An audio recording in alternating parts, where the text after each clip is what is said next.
So Paul Yee, thank you for joining us today on the Student Spotlight. Thanks for having me, Lexie. So we want to give a shout out to Mr. Mathis's 7th and 8th grade class at Liberty Middle School for writing all these questions. Okay, so the first question.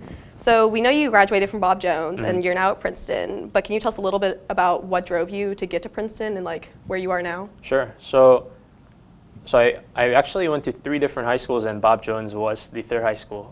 And by that time, I had moved around a lot, but like you said, they have all been small cities, and so I didn't really realize what kind of possibilities really lay after high school until I really met Ms. Roberts, and she came to each classrooms and started talking about different college options. So that's when I started having sort of aspirations about leaving the state and maybe going to an out-of-state college and maybe even an Ivy League. So yeah. So can you tell me about something that you love doing or that you're really passionate about, and do you want to continue doing whatever you love forever?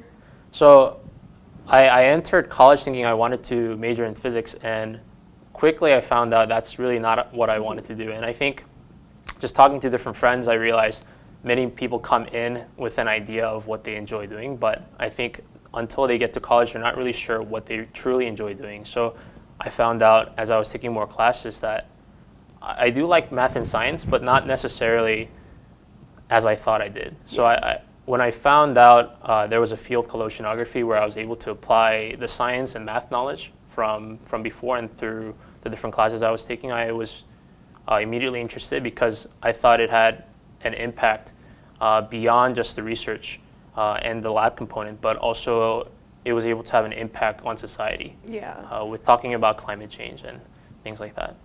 So how do you hope your work in oceanography will affect not only the ocean and its marine life, but like also people and how they should treat the ocean?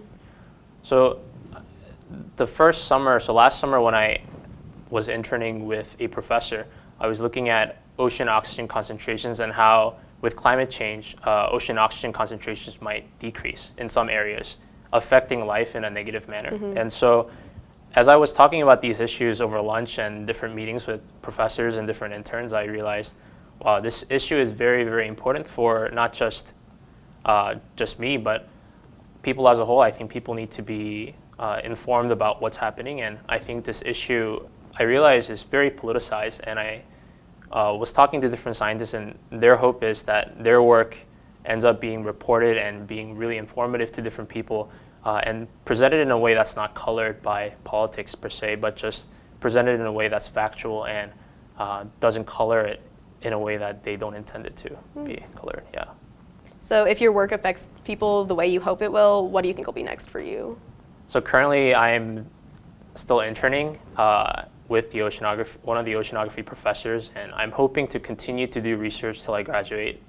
And next plan, I am planning to go to graduate school, so I'm actually visiting Seattle in a couple of weeks to visit a school there, University of Washington, to just kind of explore different options and to see what their program is like, but that's next on the list for me.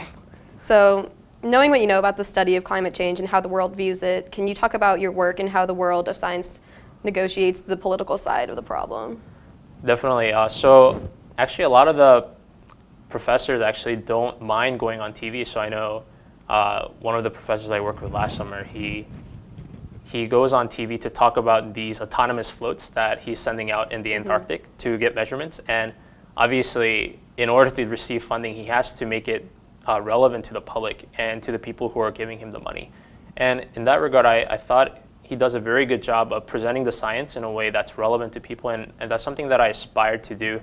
I hope that my work, although currently it's meager, it's not really meaningful in the sense that people expect, but I'm hoping that my experiences so far will equip me to go further down the road and do meaningful science, and hopefully I'll be able to present my results clearly to the people and make it relevant. So having gone through schools in like small towns like Bob Jones and Madison, and then going to Princeton, what is it like to go from like such a small area where everyone basically knows each other to Princeton? So initially it was very tough for me. So one thing that I wasn't used to was the idea of study being your primary objective. Although as students in high school, we think, okay, I am a student first and foremost, but I think in college it really took on a different turn, as in I went to class, and literally after classes, I would have to spend 4 to 5 hours each day devoting my time entirely to studies. Man. And so that was a different experience for me, and I think it reminded me of, it's actually like a job where I show up for work and I have to do the work that I'm assigned. So in that sense, it was very different for me. But I think I also realized the joy of studying. As I'm learning subjects that I find relevant and that I find interesting, I found myself really excited to learn about the subjects, and I actually look forward to going to the lectures and hearing what the professors have to say about fields such as fluid dynamics and maybe climate science and things like that. So yeah, I just found it very rewarding in the sense that I was able to thankfully find a subject that I was interested in, and then forge a path to studying the subject better and to really approach it from a new perspective. Yeah. Would you like encourage students to go out of their comfort zone and go out of state versus staying in state and like going to like the schools that everyone goes to?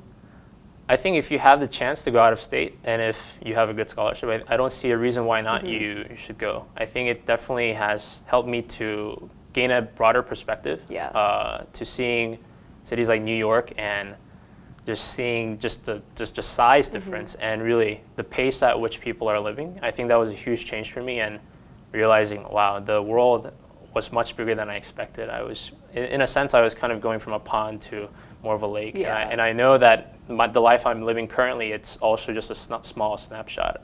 There's the international field where people are flying across different borders, and they're doing that day in and day out. So I'm looking forward to seeing more and learning more about what's out there. Yeah. When people go to like out of state, like do you think people don't go because they're worried about not knowing people? Do you think that's like a problem for today's students?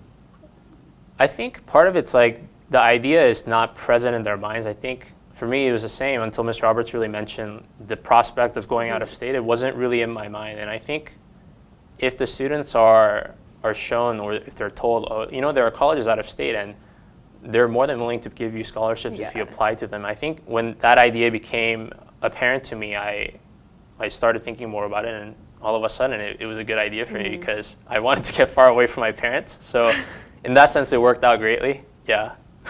So we've talked about a lot now, but I don't really know about what you're doing now. So is there anything you'd like to say to today's student that we haven't already? Yeah, sure. So currently I've been looking at the role of ocean waves. So these are waves not at the surface of the ocean, but in the deep ocean. And what they do when they break, just as the waves on shore break, these waves in the interior ocean also break and cause mixing in the ocean. And this is really crucial for maintaining this ocean circulation that allows for heat to be redistributed across the globe, really maintaining temperatures across the globe in a way that allows life to continue in a way. Yeah. And for me, I really want to challenge students to learn what's out there and to really see what they're interested in.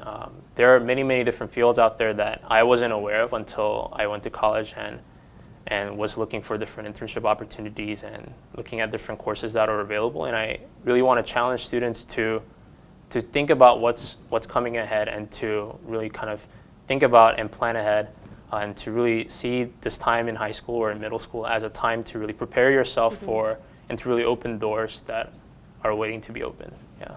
Well, thank you for being on today's Student Spotlight. Thanks for having me.